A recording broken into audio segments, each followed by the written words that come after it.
You're listening to the Hour of the Time. I'm William Cooper. Ladies and gentlemen, tonight, once again, we have scooped the world.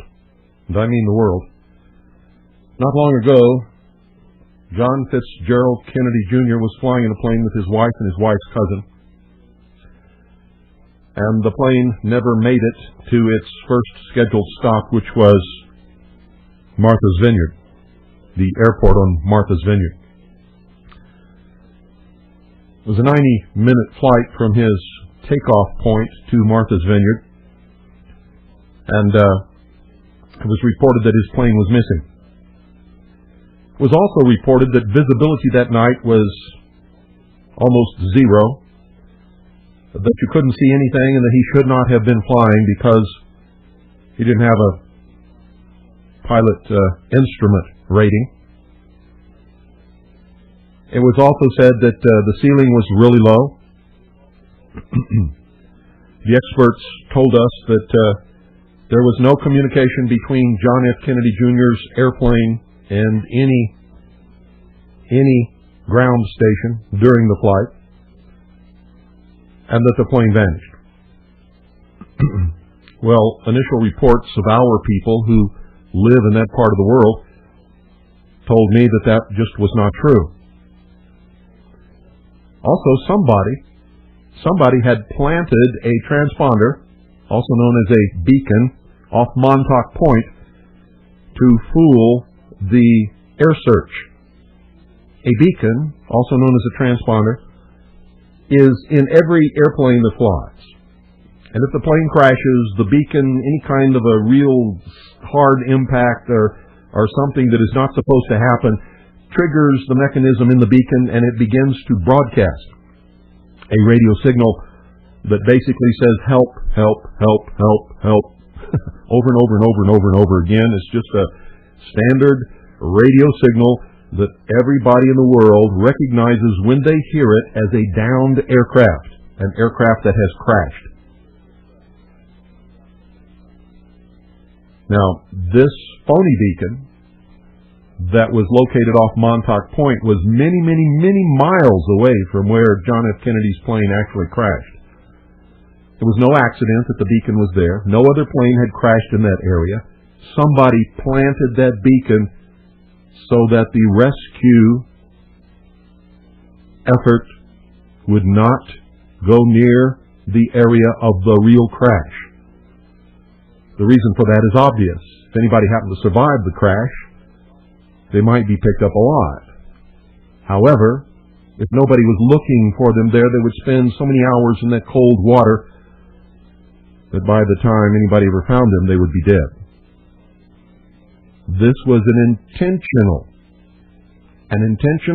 deception to concentrate the search away from the actual place where John F. Kennedy Jr.'s plane crashed. We also had reports from local people in Martha's Vineyard and in Boston that local TV reports had reported that John F. Kennedy did indeed contact the tower at Martha's Vineyard. During his final approach, only 10 miles from the end of the island, getting ready to land and descending on his approach glide path, just a few minutes away from landing. When we contacted the people in the tower there, as soon as they discovered what we had called to find out, no one would talk to us. When we called the news people who had reported it, there was fear in their voice, and they denied ever having reported that John F. Kennedy, and I mean denied to me personally, that John F. Kennedy had ever called or that they had ever reported that he made a radio call to any place on the ground. They lied, ladies and gentlemen, and they lied blatantly. All of their footage for the reporting station WCVB-TV in Boston is maintained by an independent company that archives all of their air footage, their videotape. WCVB-TV in Boston called this company and told them to cut the tape on that particular day at a particular time code and then cut out all from that point all the way up to the 6 o'clock news and destroy it. Well, the company didn't do that. Instead, they waited until somebody ordered the tape, and then they would go to the time code and cut it there. The only thing is WCVB-TV in Boston gave them the wrong time code, and that enabled us to know that they did actually report that John F. Kennedy had called the tower at Martha's Vineyard Airport. Now the trick was to get the whole tape, which we were told did not exist. Our people actually went there, obtained the tape, the whole tape, nothing but the tape, the truth, and you're going to hear it tonight. You're going to hear the report of the phony beacon off Montauk Point. You're going to hear a lot of things. Pay attention to the detail. The first tape you're going to hear is the first tape that we obtained, right up to the cut that was just about 30 seconds too late, but did indeed cut at a point where we could not prove that he had called, only that they had begun to report it. I will tell you when that cut occurs. Then we pick up the second tape, the tape that contains the whole story. And you will be amazed. Once again, we have scooped the world, ladies and gentlemen. I cannot give you the names of any of the people who participated in this operation. People who are always sticking their neck out to do their job for the Intelligence Service and the Citizens Agency for Joint Intelligence. Very brave men and women, all across this country and in fact around the world. So listen very, very closely. You are going, ladies and gentlemen, to hear the smoking gun, the proverbial smoking gun. I was expecting the Kennedys at Martha's Vineyard at about 10 o'clock, heard nothing, contacted the airport, were told there had been no word from the plane. They contacted FAA officials who then began this search, and it has at this point been threefold. Because of a beacon, an emergency beacon that was detected off of Long Island, Montauk Point, early this morning at about 2:15, as a matter of fact. Crews scoured that area first and have continued to scour that area, but have found nothing. They have centered the search around a 373 square mile area off of eastern Long Island. They also, because of a radar track just miles west of the vineyard last night, have searched and have located that as a major search point as well. In addition to that, Air National Guard pilots are tracing what they believe to have been the route that JFK would have taken last night. At this point, according to what the family has told us, it is believed that Kennedy was the pilot of the plane and that in fact he was the only pilot on board. There had been earlier reports that perhaps there had been a fourth passenger, a flight instructor. According to the family and what they have told us, that is not the case.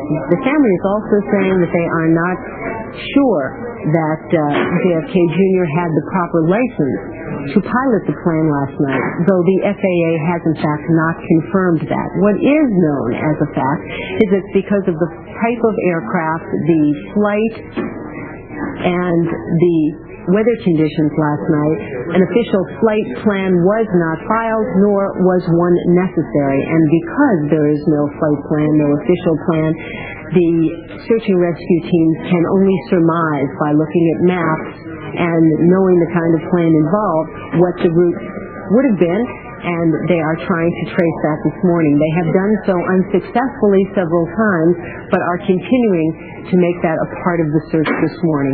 It normally is approximately a 90-minute flight from Caldwell, New Jersey to the Martha's Vineyard Airport. That's the latest that we know about the search. We are continuing to be in contact with the Kennedy family, as well as Coast Guard and air rescue teams, as well as officials at the White House who tell us that the Pentagon will hold a news conference approximately an hour from now.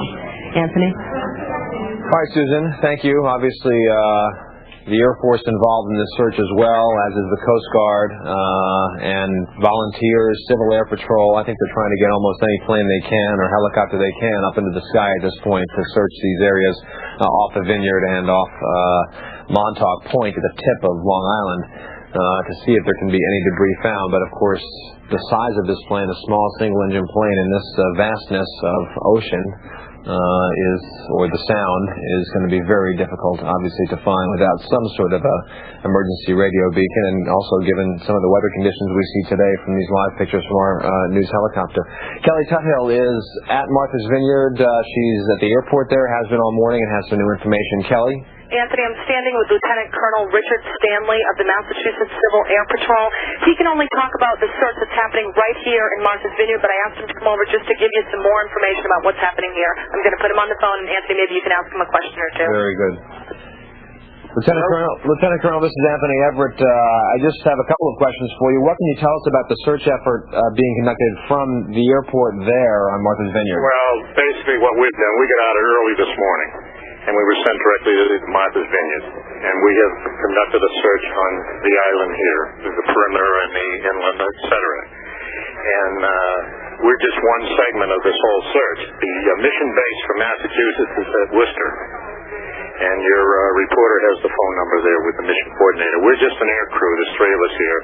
We just completed Martha's Vineyard, and we're going out on another search at this time. Now, have you been given this information that we've heard that the last radar contact for this plane was just a few miles west of the Vineyard? Have you heard that at all? We didn't hear that location. We heard that there was an NTAP location. An NCAP location? Can you explain that? They call that an NTAP. What they do is they try to identify a particular aircraft. In other words, he was squawking a VFR code 1200. Right. And those are not designated transponder codes. And what it is they'll show up on radar, but you have to identify that aircraft somehow. So they try to go back to the starting point, say New Jersey. Mm-hmm. And if they can identify that aircraft taken off at that airport and identify his particular echo return, then they can trace that aircraft along its route until it disappears. What kind of aircraft are you using in your search? It's a 182. And tell me what the conditions are like today. We keep looking at our live helicopter pictures over the Vineyard, and it seems to be hazy, a bit foggy. What are the conditions like for you? It's very hazy. It's still about 7 miles visibility. However, there's a lot of traffic coming and going, and that, trying to watch traffic and do your search, too, it keeps you busy. What kind of an altitude are you flying during the search? 1,500. 1,500 feet. Yeah. And how, with the planes that you're flying, how much time have you got in the air before you've got to get back to the airport? We can fly 6 hours. 6 hours. And what kind of a search grid? Did you have a search grid laid out of a certain amount of square miles? We did a grid on the island, but with the island, such as it is, we can cover the whole thing in a pattern. Right. So your job there at this point is done? Are you standing by to wait for further instructions? We've got further instructions, and I can't give you those at this time. Okay. Lieutenant Colonel Richard Stanley of the Civil Air Patrol, we appreciate your talking to us. If Kelly Tuthill is still standing by, if you could put her back on the phone for us, we'd appreciate that. Thank you, sir. Sure, thank you. So they searched an area of the island itself, which makes sense, obviously, in case the plane, in fact, had gone down. Go ahead. Going back to what you had, you said you heard rumors of an NTAP west of That's correct, yes. Yeah. I saw the Coast Guard out there. That's the only thing I had that would hint in that direction. Okay, yeah. There are reports that there were radar contacts within a few miles west of the Vineyard. But so you did see Coast Guard vessels out there searching? Not vessels, helicopters. Coast Guard helicopters? Yeah. Okay, very good. Okay? Okay, thank you, sir. Sure, thanks. Kelly? I'm back on, Anthony. Okay, Kelly.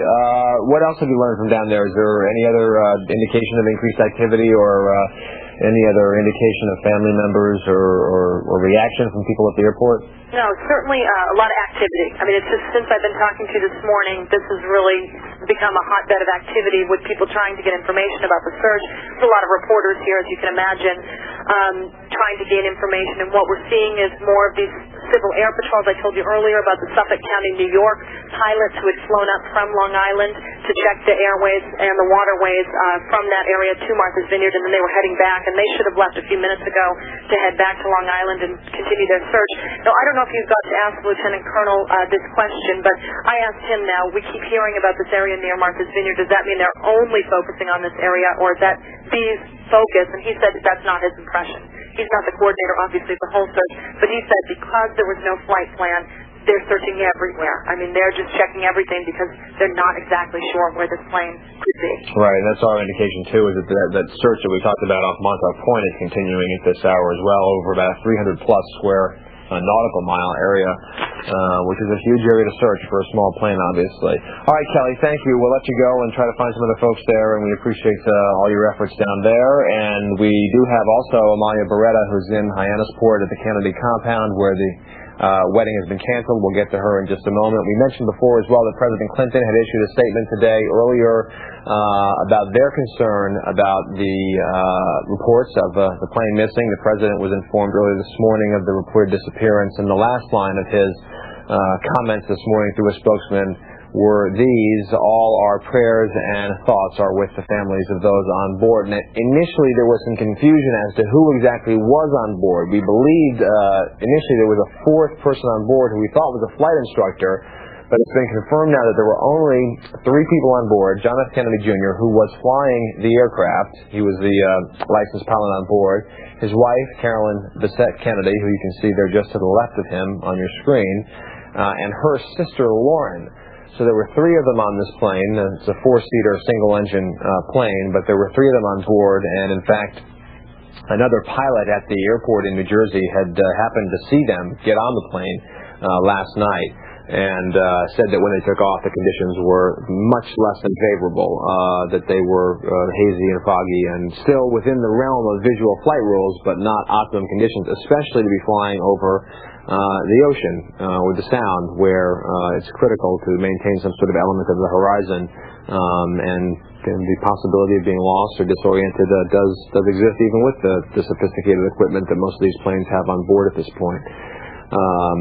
We continue to monitor this. There were supposed to be 275 people joining the Kennedy family for a celebration at the compound in Hyannisport today for the marriage of Rory Kennedy, as we've said, the youngest of Robert Kennedy's children, and that has been postponed as the Kennedy family waits for word. And an interesting wrinkle that we heard earlier was that the Kennedy family issued a statement, the one statement they've issued today, saying that they do not believe, or at least there's some confusion as to whether or not JFK Jr. was in fact licensed to fly this type of plane under these type of conditions at this time. So we're still trying to sort that out, because we know he had, from all other reports, a VFR license, had gotten that through training in Florida, but at this point we don't know exactly why the Kennedy family has issued a statement to the contrary of that. Susan's in the newsroom, again with more information as it comes in. Susan? Anthony, as we've been telling you this morning, this search effort is being headquartered at the Langley Air Force Base in Virginia. Lieutenant Colonel Doug McCoy is the Public Information Officer. He joins me on the phone. Lieutenant Colonel, thank you for being with us. Please give us an update on the search. We're searching as much as we can with all the assets we have available all along the presumed flight path from Essex County Airport, from which he took off to the presumed destination of Martha's Vineyard. So we've got right now about 15 Civil Air Patrol aircraft involving 156 people looking in a very disciplined way in a very busy airspace area. That's over Long Island Sound and along the south coast of Long Island, of course, up all along the flight path up around Martha's Vineyard. So it's a busy time. Then the Coast Guard is also involved searching on the water and along the shore, and out as far as they can go. So it's a very busy time. One thing I might add is we're concerned about the amount of air traffic in the area. That's being closely coordinated. The search effort is being closely coordinated by an Air Force Air National Guard unit out in New York, a flying command post, if you will. So we caution against folks flying out there just to look. It's a busy airspace. Colonel, you described it as a disciplined search. What exactly does that mean? Well, the searching for a downed airplane or a hiker or anything, it takes a lot of training, and the Civil Air Patrol is trained specifically how to do that. I believe it is they fly a kind of a grid pattern. There's a lot of coordination, talk back and forth, because they don't want to miss any square footage when they're looking, and so it takes a lot of control and a lot of training and a lot of discipline. It's my understanding that you're searching a 373 square mile area, and to do it successfully and completely one time, it's about a 3-hour endeavor. Is that true? I haven't heard that data, so I can't confirm that. Can you tell us, has there been any communication of any sort, radar, beacon, or otherwise, from this plane since it took off last night? I cannot say what's available.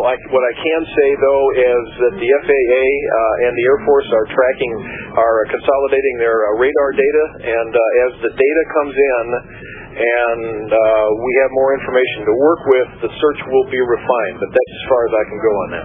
Can you confirm that, in fact, the plane in question was located on radar just west of Martha's Vineyard last night? I can't confirm that. I'm sorry. Can you tell me, have you found anything at all in the water? I don't know. I have not heard that. Has there been any indication of any debris from anything that possibly could be a downed plane? I have not heard anything like that here at the Rescue Coordination Center. If that information's out there, it hasn't come to me. It is not out there. I'm simply asking. Okay. And I don't want anyone to think that, in fact, that it is out there. We're just curious because we want to know, of course, if anything at all has been located, and if there's any reason that any particular spot of your search is more important to you than another at this point. No, we've got a big area to cover, and we haven't started to refine the search yet. As a professional, sir, and from what you have heard, is it at all possible, is there any optimism that there is a plane in the water where there perhaps are people holding on for dear life? If I were to go there, I would be speculating, and that would be a disservice to the people flying that airplane, and so I don't want to do that. And at this point, how long will this search continue? The search, we're in for the long haul. We'll search as long as we need to until we have an outcome. What exactly does that mean? Forgive my ignorance, but I'm not familiar. Does it change after dark? Do you just go indefinitely? Is there any type of a cutoff time? My understanding of the rescue process is that there will be a time when enough data is gathered and established to make a decision to call off a rescue, but every circumstance is different, and so to say that this is going to last 48 hours or 72 hours or a week, I can't go there at this point. If something is discovered, what will the process be? In other words, what's the chain of command, and how will we be notified? If something is discovered, we will try to let people know. Right now, we're just taking a ton of media calls and calls from concerned citizens, and as soon as we have more definitive detail, we'll let all the right people know and go from there. Lieutenant Colonel Doug McCoy, is there anything that I didn't ask you that you can add this morning to this search? Just to repeat, the search airspace is very, very busy. There's a lot of airplanes in the air. It also happens to be in the area where that's the approach to JFK. So if there are those out there that are wanting to fly into the area just because they want to kind of look around, I would caution them against that. That would not help our efforts at all. You bring up an interesting point, though. Is the Air Force contacting other commercial pilots to keep their eyes open as well? Commercial aviators have what they call emergency locator transmitter radio. I've lost the term here, that will allow them to pick up a beacon if there is one out there. So within reason, and the FAA is involved, within reason, people are being notified to kind of keep their eyes open. Have any flights of a commercial nature or private nature, for that matter, been postponed or canceled because of this search? I am not aware of that. Lieutenant Colonel Doug McCoy, thank you so much for talking with us this morning. We will be getting back to you hopefully within the next hour for an update. You're welcome. And as you just heard, folks, the search is continuing in several ways, on several fronts. They're calling it a massive search. 15 aircraft, 156 people involved in a search that they are calling disciplined, which means that they are flying in a grid pattern, checking every square mile of the 373 in question between the airport in New Jersey and Martha's Vineyard, the plane having taken off last night at 8:45 for a 90-minute flight that did not at 10 o'clock land as many people expected it would. It was at that time that the FAA was notified, and so the Air National Guard, and the search is being centered and coordinated from the Langley Air Force Base. At 1 o'clock this afternoon, the Pentagon has scheduled a press conference. Hopefully we'll have more information, but as you just heard from the Public Information Officer for the Air Force at Langley, at this point there is no indication that they have found anything as they continue searching the waters between New Jersey and Martha's Vineyard. Anthony? All right, Susan, thank you. It's interesting, irony, obviously, that part of this search area is the approach to JFK Airport, of all things, and that perhaps complicating matters a little bit for the flight paths of planes coming into that airport and for the searchers who are flying their grid patterns over this 373 square mile area. Of course, you know, you hear stories frequently about survival at sea in the case of a sailing vessel that may go over, and people who survive in a life raft for sometimes months at a time in some of the most adverse conditions. But in a small plane, obviously, you're not talking about having a life raft. Maybe there's a life vest, maybe part of the debris floats and helps you. But the chances, obviously, one would think of surviving a plane crash at sea for any extended period of time would be extraordinarily difficult, whereas in some other circumstances, perhaps in a sailboat or something like that, you might have a little more time and a little more chance. We mentioned that the wedding of Rory Kennedy has been postponed today, and Amaya Beretta is at the Hyannisport compound where that wedding was scheduled to take place. Amaya? Yes, good afternoon, Anthony. Not too much has changed since I talked to you about an hour ago, except that a few more people have gathered. Many of them folks from the media, reporters, photographers gathered here. And there are also some neighbors and some curious who have gathered here. I've spoken with them, and they're just kind of hanging out outside on the street, outside the compound here. They've had to walk in because police details have closed off the road to traffic, but in any event, they have come to, as they say, give some support to the family. It's another one of those terrible waiting times for the family that we've known about so much. So they say that many of them say, especially the older ones, they remember, you know, the happy days, have followed the family since JFK was in the White House, and they feel the pull, the Kennedy mystique, if you will, of the Kennedy family, and feel a sense that they need to come over here and watch and see, and all of them, of course, saying that they're hoping for good news. As far as activity in the compound, we are quite a distance from the houses, quite a distance from the tent that has been set up for originally for what was going to be a wedding here. And I'm told that about a half an hour ago, a mass was said here. There are 3 priests here at the compound, including the priest that was supposed to be officiating at the wedding this afternoon, and we are told that those members of the family and any friends or close people close to the family who are here attended the mass, presumably to wait for the healthy and good return of John F. Kennedy Jr., his wife, and his sister-in-law, that they may be found alive and safe. So that's about all that's going on from here. We have been able to see some members of the family. The most recognizable person is Ethel Kennedy. So that's about all that's going on from here. We have been able to see some members of the family. The most recognizable person is Ethel Kennedy. That's what we've seen, and there have been some hugs that we can see from a distance, but they are not coming out and talking to us, not yet at any rate. Joe Kennedy, the former congressman, was here for about an hour this morning, and he left about a half an hour ago.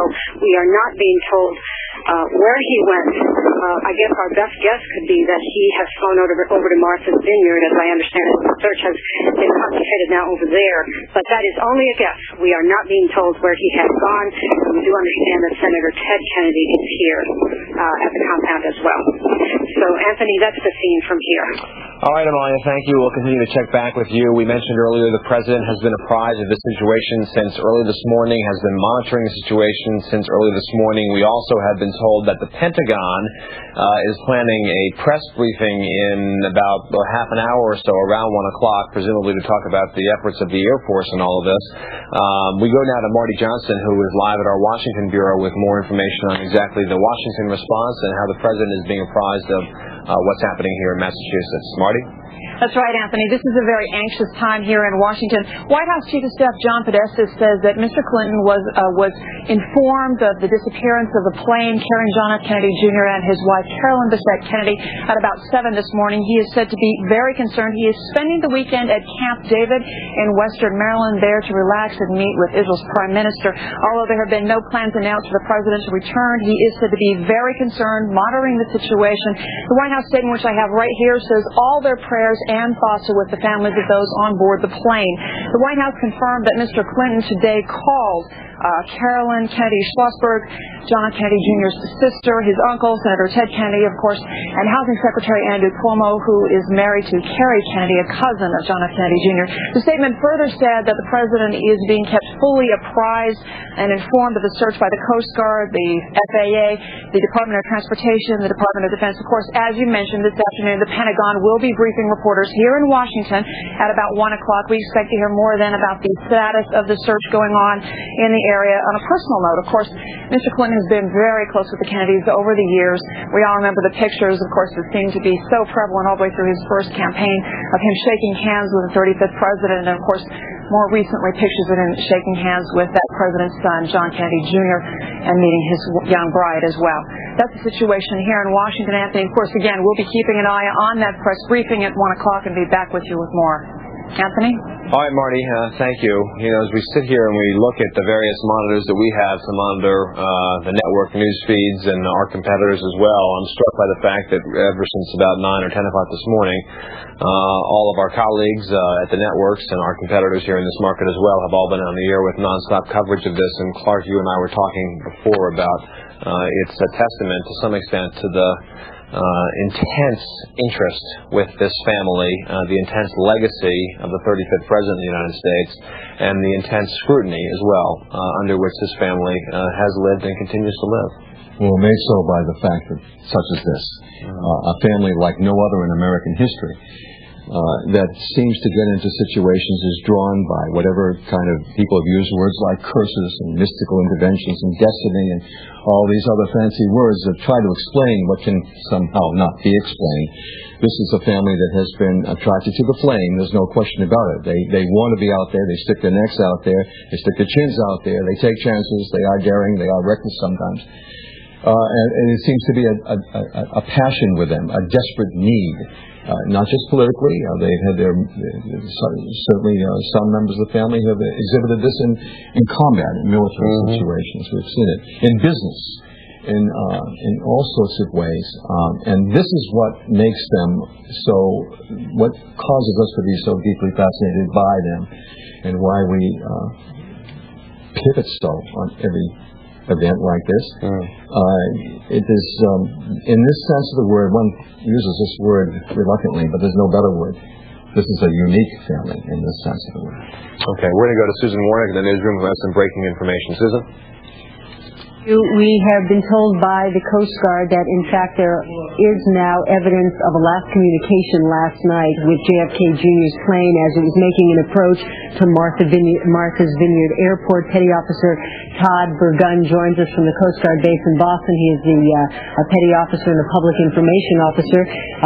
Thank you for being with us, sir. What can you tell us about this last communication with JFK Jr.'s plane? All I really know at this time is that it was at 9:39 p.m. and it was with the FAA, and it was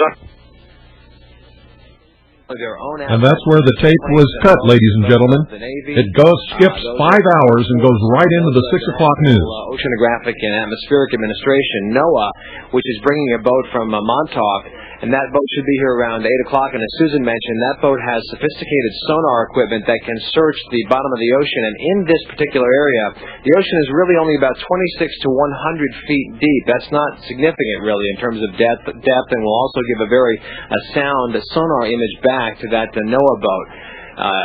Coast Guard officials will search until dark, they say.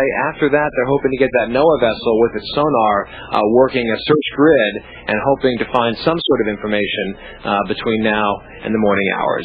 Reporting live from Coast Guard headquarters, I'm Anthony Everett, News Center 5. Chet and Heather, back to you. Anthony, all right, thank you. And the Admiral Larrabee said that they would schedule another news conference later on this evening should developments warrant, should they find some additional and more significant pieces. You're listening now to the 6 o'clock news. It skipped 5 hours from the time the tape was cut right up to the 6 o'clock news. Earlier may not be true that there was actually no radio communication with JFK Jr.'s plane after it left New Jersey. We had hoped that perhaps there was some radio communication. Now listen carefully, folks, as the news anchor denies the communication. Anthony Everett, News Center 5. Chet and Heather, back to you. Anthony, all right, thank you. And the Admiral Larrabee said that they would schedule another news conference later on this evening should developments warrant, should they find some additional and more significant pieces of that airplane. They'll update us with another news conference. Another thing he said that was a bit discouraging was something we had thought earlier may not be true, that there was actually no radio communication with JFK Jr.'s plane after it left New Jersey. We had hoped that perhaps there was some radio communication. Of course, most recently at Martha's Vineyard this last night at about 9 o'clock, 9:30, when perhaps things started to go wrong. We had hoped we could learn from that. But it seems that there may be no evidence because there may be no recording to listen to get those details from. All right, Heather, News Center 5 at 6 begins now. Live from News Center 5, this is a special report. We are still in the search and rescue phase, and I want to underscore that. The importance of us doing a thorough search out there is what we're focused on, and we're going to do everything we can to continue to investigate the current information on future debris and to continue to search for survivors. The Coast Guard holds out hope for survivors after the apparent crash of a small airplane carrying John F. Kennedy Jr., his wife, and sister-in-law. Our coverage continues now at 6 with more on this very disturbing story that's been developing all day long off of Martha's Vineyard. The Coast Guard continues to search at this hour for the small single-engine plane that was carrying John F. Kennedy Jr., his wife Carolyn, and Carolyn's sister Lauren Bissett. The search area has now been narrowed greatly. It is centered about 17 miles southwest of Martha's Vineyard. The plane was to have landed at Martha's Vineyard to drop off Mrs. Kennedy's sister, and then was to travel on to Hyannisport for the wedding this evening of JFK Jr.'s cousin, Rory. So far today, crews and residents have found luggage belonging to Lauren Bissett and several pieces of the missing airplane. The single-engine Piper Saratoga left Fairfield, New Jersey, to Caldwell Airport last night at around 8:30 and was due to arrive on Martha's Vineyard. ABC called to set up an interview about a book I'd written. My vanity scurried to... As we sit here and we look at the various monitors... This is the second tape, folks. This is the second tape that we obtained that has the whole thing. This has the smoking gun. All of our colleagues at the networks and our competitors here in this market as well have all been on the air with nonstop coverage of this. And Clark, you and I were talking before about it's a testament to some extent to the intense interest with this family, the intense legacy of the 35th President of the United States, and the intense scrutiny as well under which this family has lived and continues to live. Well, made so by the fact that such as this, a family like no other in American history, that seems to get into situations is drawn by whatever kind of people have used words like curses and mystical interventions and destiny and all these other fancy words that try to explain what can somehow not be explained. This is a family that has been attracted to the flame. There's no question about it. They want to be out there. They stick their necks out there. They stick their chins out there. They take chances. They are daring. They are reckless sometimes. And it seems to be a passion with them, a desperate need. Not just politically, they've had their, certainly some members of the family have exhibited this in combat, in military situations. We've seen it. In business, in all sorts of ways. And this is what makes them what causes us to be so deeply fascinated by them, and why we pivot so on every event like this.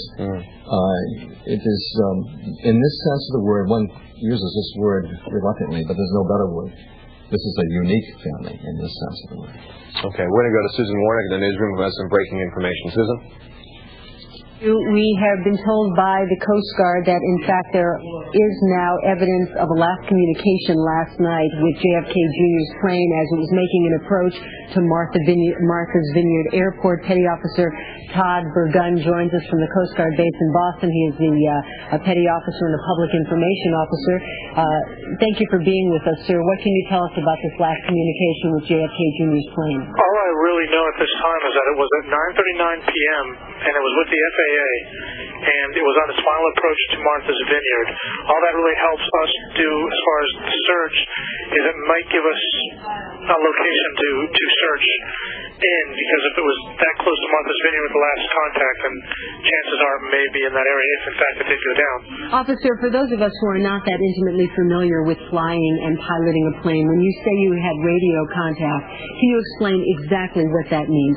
Did JFK Jr. himself radio in that he was on a final approach? Unfortunately, I did not have the specifics of the call. The call came to the FAA, and I cannot speak for them and what was said. Would that be the routine procedure, however, in a flight? I believe it would be, yes. They make contact with the tower.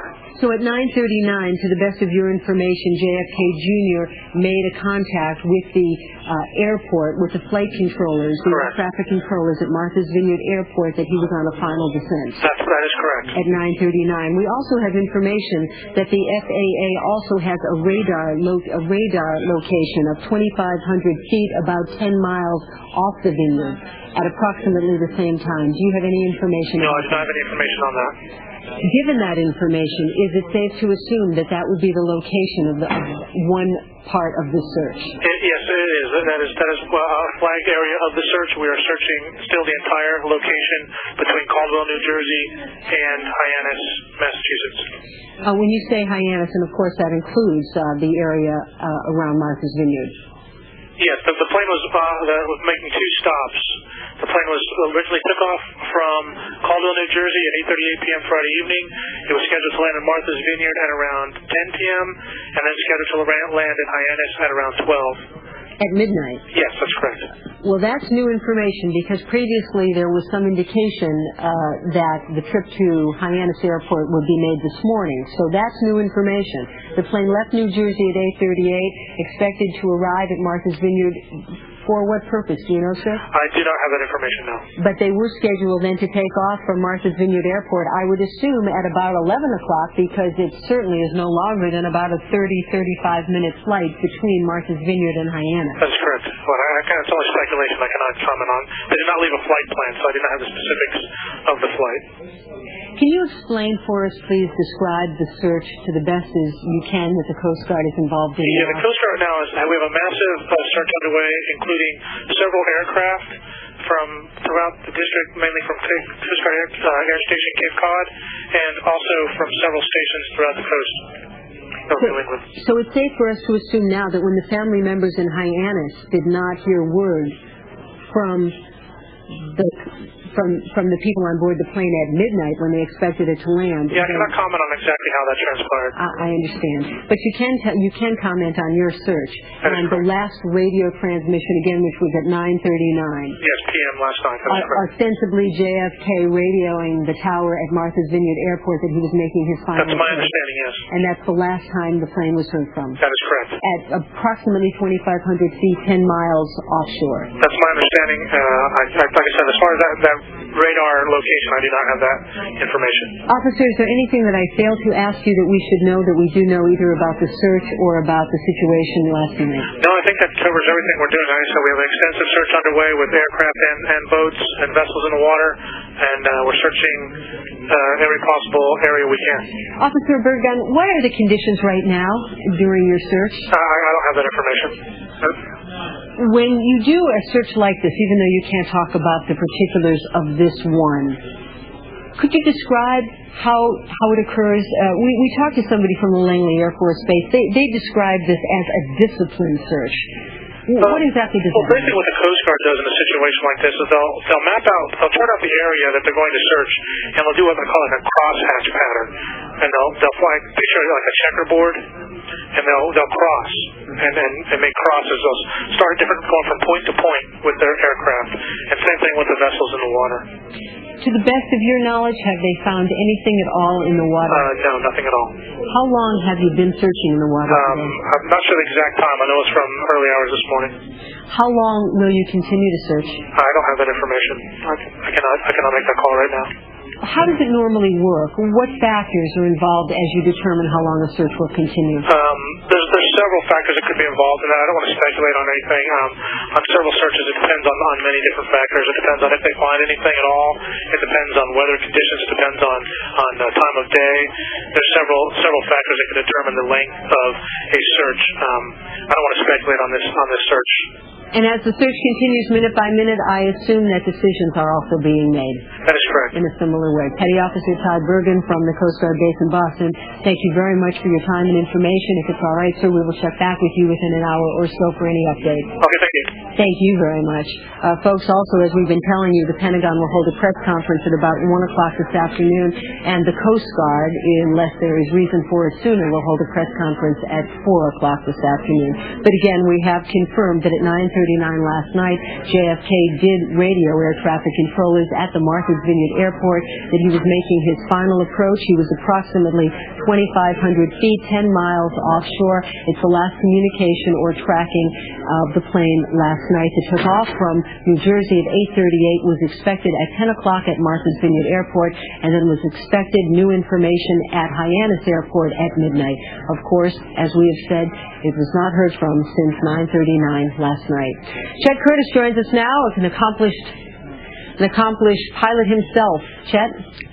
Thank you, Susan. Heather Kahn also joins me here at the anchor desk, and we'll continue to follow this story until we have some resolution.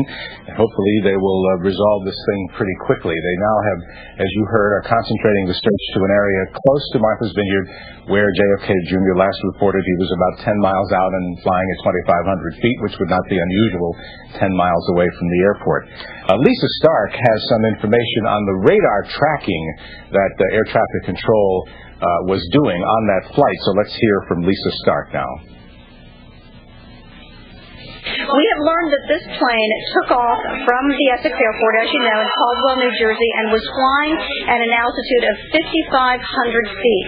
The plane then went out over the ocean, and as it was approaching the vineyard, we're told it descended to 2,500 feet.